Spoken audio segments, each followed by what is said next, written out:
Good morning students. So this is class 11th physics and in this lecture I will be discussing the assignment solutions of chapter number 3 and chapter number 4. So let us begin with the first question of your assignment.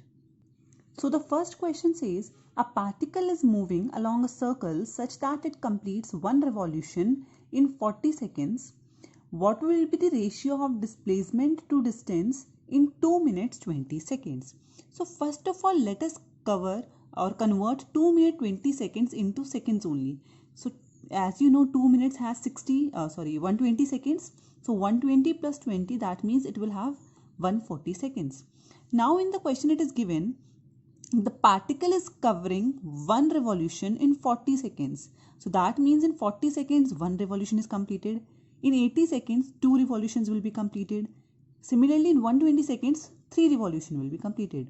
So now if you see, we have seen that up to 120 seconds three revolutions will be completed. But we want to see for 140 seconds. So after 120 to reach to 140 only 20 seconds are left. So you can see in 20 seconds only half revolution will be completed.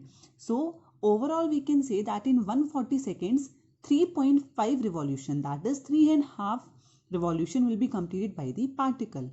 Okay, so now we can easily calculate what will be the total distance traveled. See, in one revolution the distance traveled is 2 pi r. So this is for first revolution, second revolution, third revolution, and fourth revolution is only half, that means only pi r.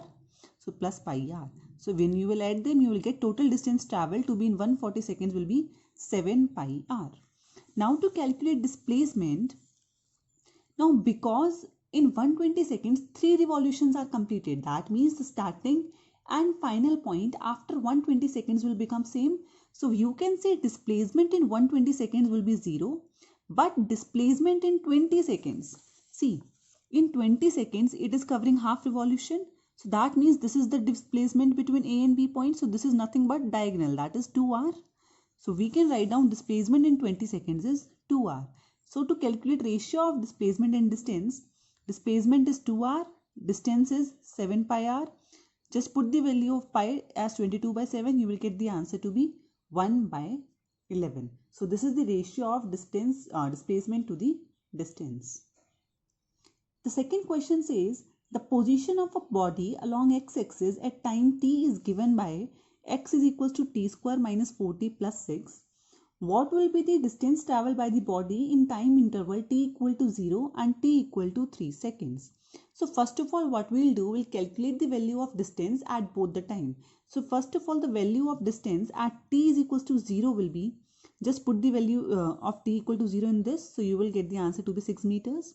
Similarly, to calculate at t equal to 3 seconds, put the value of t as 3 here. So 3 square minus 4 into 3 plus 6, you will get the answer to be 3 meters. Okay, now we want to see the distance traveled between this time interval. So just subtract 6 minus 3, the answer will come to be 3 meters.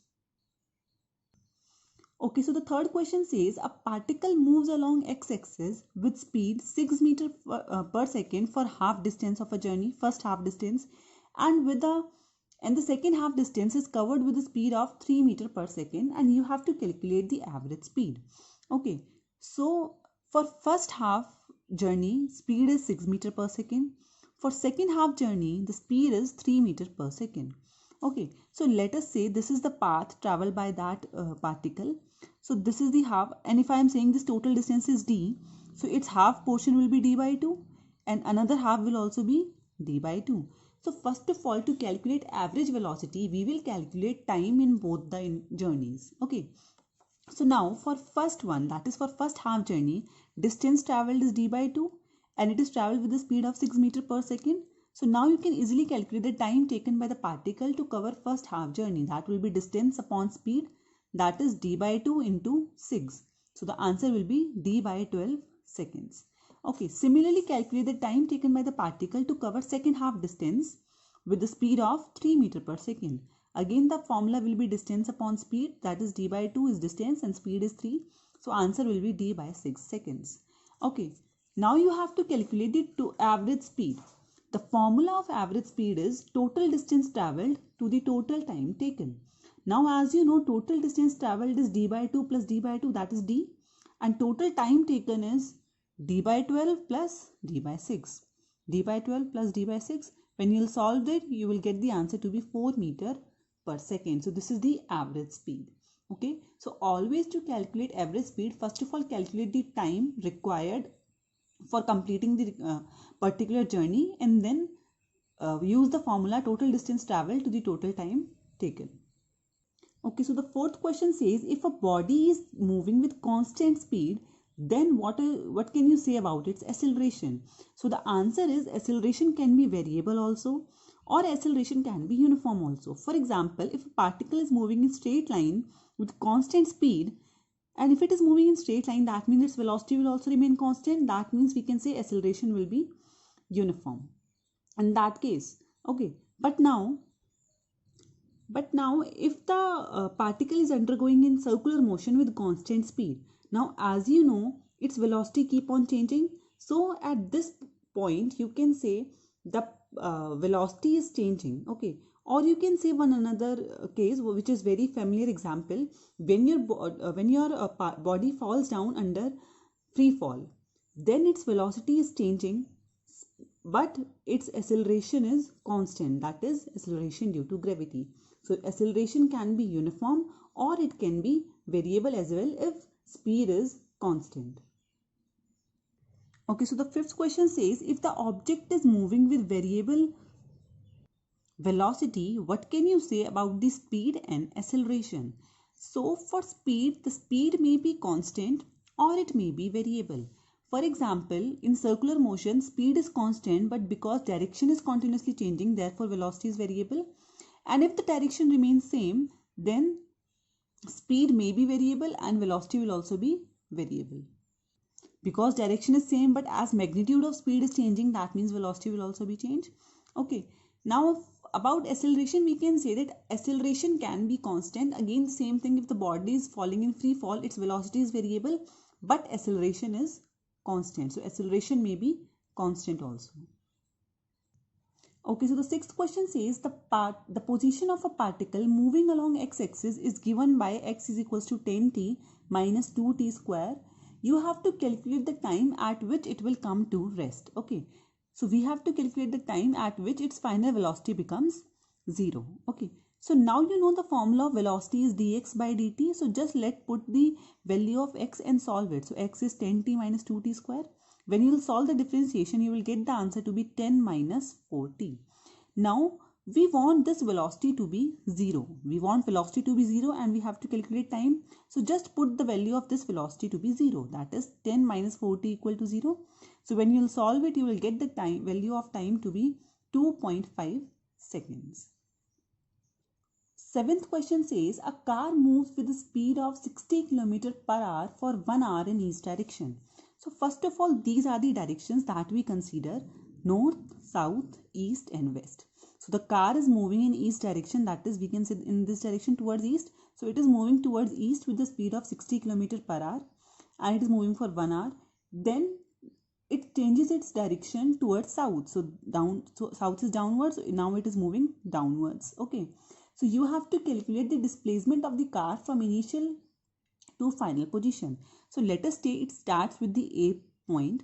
It travels towards east with 60 km per hour and then it travels with the same speed along with the speed 30 km per hour along BC and it reaches C. So the displacement is AC. So we have to calculate AC here. So for that, we can easily use Pythagoras theorem to calculate AC, but for that we have to calculate AB distance and BC distance. So now, as you know, the formula of distance is speed into time. So speed for AB is given to be 60 km per hour and time is 1 hour. So it will come to be 60 km. Similarly, BC distance will be speed into time. So it is traveling with 60 km per hour but for 30 minutes. So that is half hour. So answer will be 30 kilometers. Now you know AB and BC. You can easily use Pythagoras theorem, that is AC will be equal to under root of AB square plus BC square. Put the values and you will get the answer to be 30 root 5 kilometers. Okay, so the next question says, a boat covers certain distance between two spots. The eighth question says, A person travels along a straight road for the first t by 3 time with the speed u. That is, the person is covering some distance with in t by 3 time with the speed u, and for another time 2t by 3 it is traveling with speed v. Okay, now you have to calculate the mean speed. Again, to calculate the mean speed, we'll use the formula total distance traveled upon total time taken. So here total time taken will be t by 3 plus 2t by 3. This is the total time taken, but you have to calculate what is the total distance traveled. So using these two, you can easily calculate what will be the total distance traveled. So d1 will be speed into time, that is tu by 3, and d2 will be again speed into time, that is 2tv by 3. So just put the value of total distance traveled and total time taken. 3 will cancel out, so you will be left with ut plus 2tv upon t plus 2t. So answer will be u plus 2v upon 3. So this is the average speed, or you can say mean speed. Okay. Okay, so the next question is, the initial velocity of a particle at time t equal to 0 is u. That is, at time t equal to 0, the speed is u, and the acceleration is given by bt to the power 3 by 2. Then you have to calculate the final velocity. Okay, so now you know the formula A is equals to dv by dt. See, here because acceleration is depending on time, that means acceleration is not constant. And as I have told you, the equations of motions are only valid when acceleration is constant. Because here acceleration is not constant, so we cannot use here equations of motion. So we will be using integration method to calculate velocity. Okay. So now you know A is equals to dv by dt. If you cross multiply, you will get A dt is equals to dv. Now integrate both the sides. Now as you know, integration of dv is v and integration of A dt. Now just put the value of A. A is given to be b t to the power 3 by 2 into dt. Now solve this integration. Because b is a constant, it will come outside. And the integration of power is solved at add 1 to the power and divide by it. So you will get 2 by 5 b t to the power 5 by 2. Now one more thing. When we have limits in the integration, we just put the limits and solve it. But here we do not have any limits. So in such cases, we always put a constant with the answer. Because here are no limits given, so we will be using plus c. Now we will calculate the value of this constant.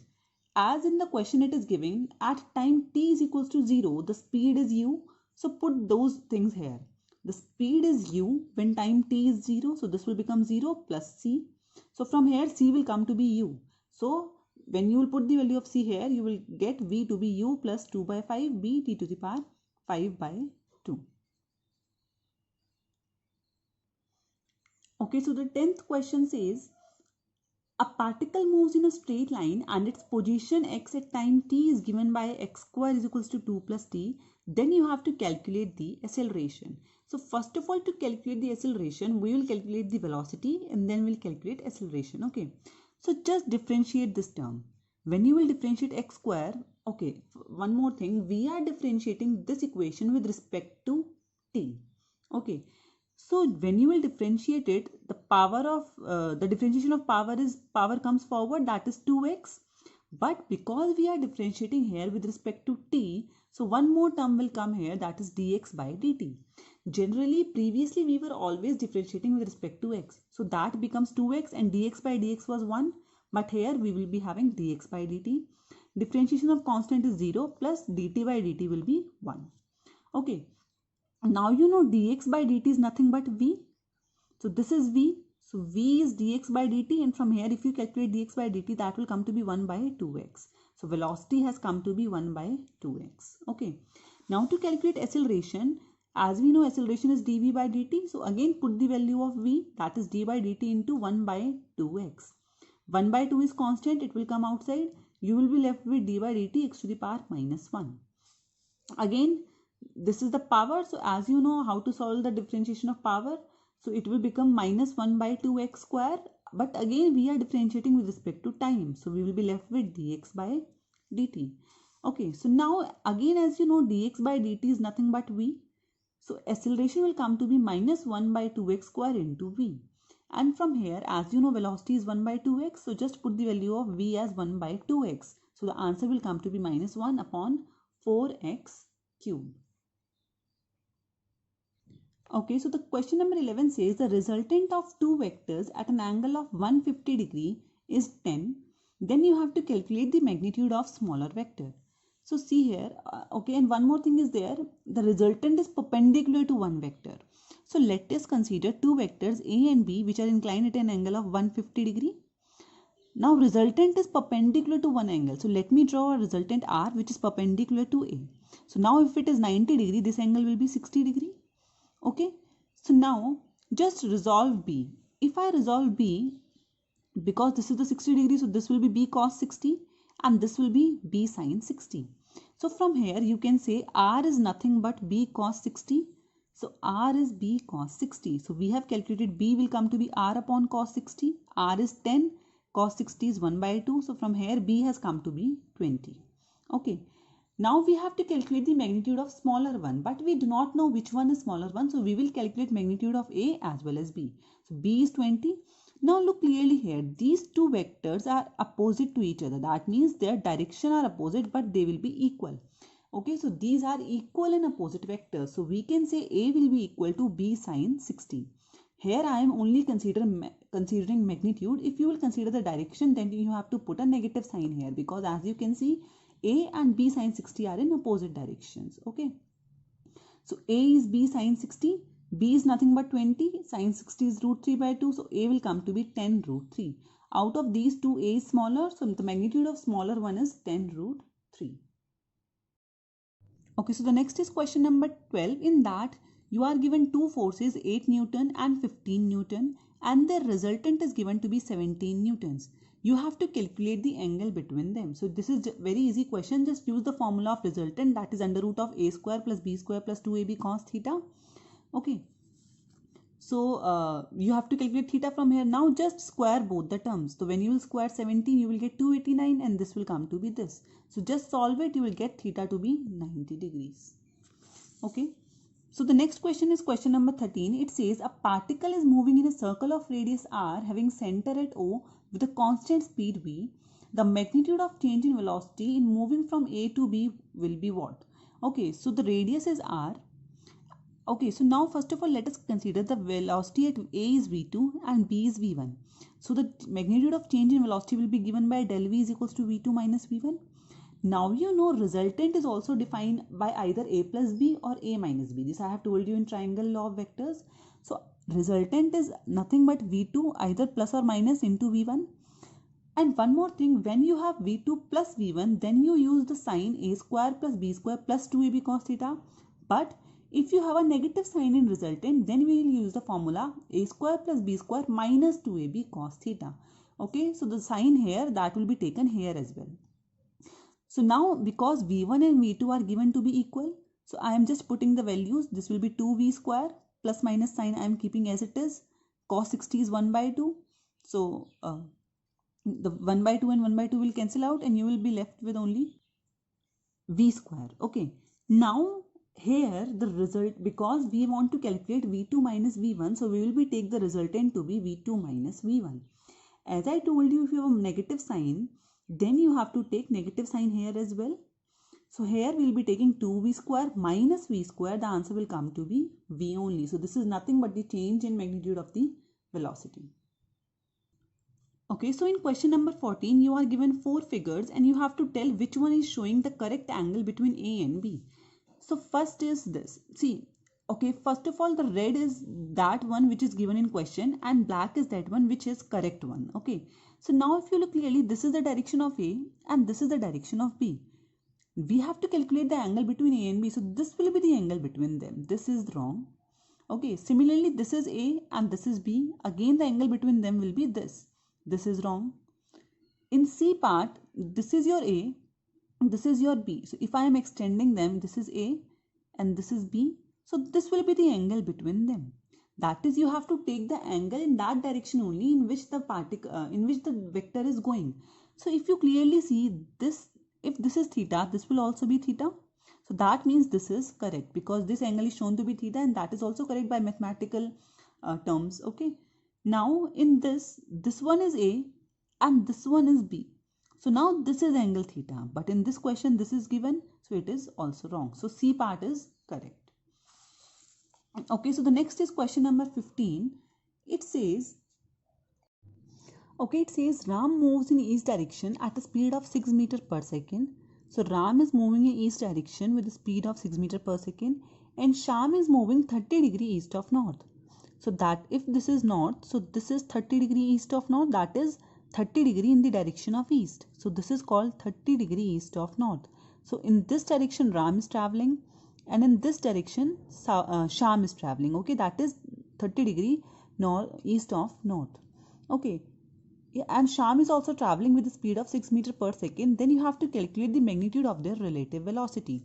Now you clearly see this is the velocity of Ram, this is the velocity of Sham. You have to calculate their relative velocity. Now you know because see, if I take the negative vector of this velocity of Sham, so this will be in this direction.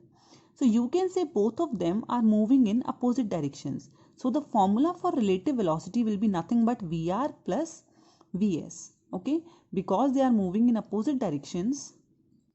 Okay, so now see, this is Vr, this is your minus of Vs. So if I calculate the resultant, that is if I want Vr plus Vs, I have to take resultant in this direction. Okay, see, this is minus Vs. Okay, because this is Vs, so this will be minus Vs. Now if you apply the triangle law, see, this is in same direction, that is minus Vs plus R, and this is in opposite order, that means that will be equal to Vr. So from here R will be equal to Vr plus Vs, and we also have to calculate Vr plus Vs only. So just use the formula of resultant, that is under root of a square plus b square plus 2ab cos theta. Okay, now what will be the angle between them? See, if this is 30, this will also be 30, and this, as you know, this is 90. So 90 plus 30, the angle between Vr and minus Vs will be 120. So angle will be 120, and cos 120, when you'll solve it, you'll get the answer to be minus 1 by 2. So VR will come, so the resultant will come to be VR only, and VR is given to be 6 meter per second. So the answer will come to be 6 meter per second. Okay, so the next question says a train is running at a constant speed of 90 km per hour on a straight track. So let us convert 90 km per hour into meter per second by multiplying by 5 by 18. So it will be 25 meter per second. Okay, a person standing at the top of a bogie moves in the direction of the motion of the train such that he covers 1 meter on train in each second. So you are given the distance and time of the man on train. So you can calculate velocity of man with respect to train. So that will be distance upon time. So it will come to be 1 meter per second.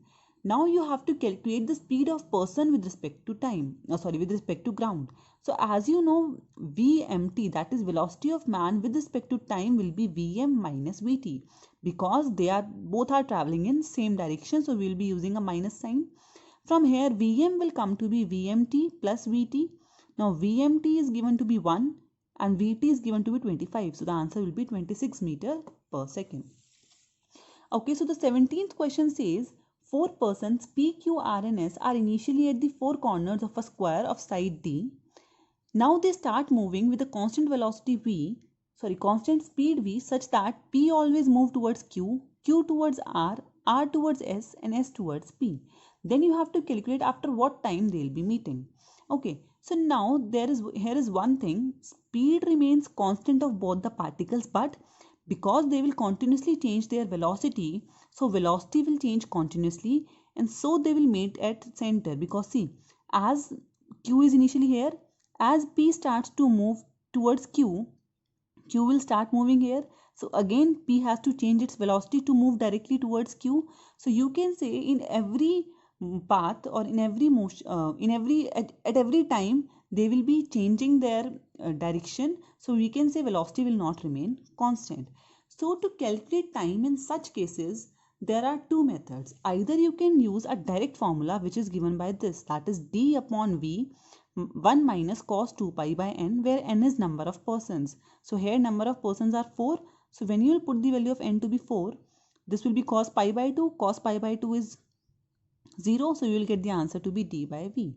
Or you can solve it like this also. See, initially if the p is traveling in this direction, so if I am drawing a line passing through the center of the square, this will be the angle 45. So if you will resolve v, this will be v cos 45. So we can say the component of velocity towards center will be v cos 45. So the velocity will be v by root 2 because cos 45 is 1 by root 2. Now you have to calculate time. Now time is distance upon speed. So if they are meeting at center, that means if this is d, the diagonal will be root 2d by Pythagoras theorem. So up to this time, the distance will be root 2d upon 2. So the distance traveled is root 2d upon 2 and speed is v by root 2. So again you will get the time to be d by v. Okay, so in this case they will be meeting at center. Okay, so the 18th question says, a person reaches a point directly opposite on the other bank of a flowing river while swimming at a speed of 5 meters per second at an angle of 120 degree with the flow. The speed of the flow must be. Okay, so now let us suppose this is the velocity of the flow or velocity of the river, and the man is traveling in this direction at an angle of 120 degree with the velocity of flow. Okay, so now if you resolve this Vm along this direction, if this is 90, this will be 30, so this will be Vm cos 30 and this will be Vm sin 30. Again from here you can say Vr will be equal to nothing but Vm sin 30. Vm is given to be 5 and sin 30 is 1 by 2. So answer will be 2.5 meter per second. Okay. So the next is question number 19. It says, a body of mass 1 kilogram is projected from ground at an angle 30 degree with horizontal at a level ground at a speed of 50 meter per second. That is, at the body is projected at an angle of 30 degree with the horizontal. Okay. And the mass is 1 kilogram. Then you have to calculate the change in momentum during its flight. So now as you know, momentum is defined as mass into velocity. Okay, so because momentum is a vector quantity, so we will be seeing the change in x direction as well as in the y direction. Okay, so because as you know, see, mass will remain constant only, so we have to check about velocity. Because in your x direction there is no acceleration, so there will be no change in velocity. So velocity will remain constant in x direction, so the change in momentum in x direction will come to be 0. Now for the change in y direction, see, initially when it starts going like this, the y direction velocity is upwards, but after half point, or you can say maximum height, this velocity will come to be in downward direction. Okay, so change in momentum, so initial momentum is mu sin 30 because this is mass and this is velocity in y direction u sin 30. Now change in momentum is p2 minus p1. So if we can say this is p2, then minus p1. So p1 will be, magnitude will be same, but you will be using a minus sign because after the half point, the velocity will be in downward direction and we are considering upward direction to be positive. So we will be having minus of mu sin 30. So when you will solve this sign, you will get 2 mu sin 30. M and U are given in question and sin 30 is 1 by 2. So the change in momentum will come to be 50 because change in x direction is 0 and y direction is 50. So total change will be 50. So the next question is question number 20. It says, if the sum of two unit vectors is also a unit vector, then you have to calculate the magnitude of their distance and the angle between them. So for that, let us calculate the a cap plus b cap whole square. So now you know the formula is a square plus b square plus 2ab cos theta. Magnitude of a's cap is 1 only, so this will be 1. This will also be 1. A and b is again 1 plus 2 cos theta. And also a plus b, if both are unit vectors, if the sum of them is a unit vector, again the magnitude will be 1 only. So from here, this will be 1, 1 plus 1, 2 plus 2 cos theta. From here, 2 cos theta will come to be minus 1. And cos theta will be minus 1 by 2. So theta will come to be 120 degree because cos 120 is minus 1 by 2. Now you have to calculate the magnitude of their difference. To calculate magnitude of their difference, let us calculate a minus b whole square. So again it will be a square plus b square minus 2ab cos theta. Theta now you know it is 120 degrees. So this will again be 1, this will be 1, minus 2, this will be 1, and cos 120 is minus 1 by 2. So when you will solve it, you will get 3. So we can say if magnitude of a minus b whole square is 3, so magnitude of a minus b will be nothing but under root 3. Okay students, so this was the solution of your assignment. Thank you.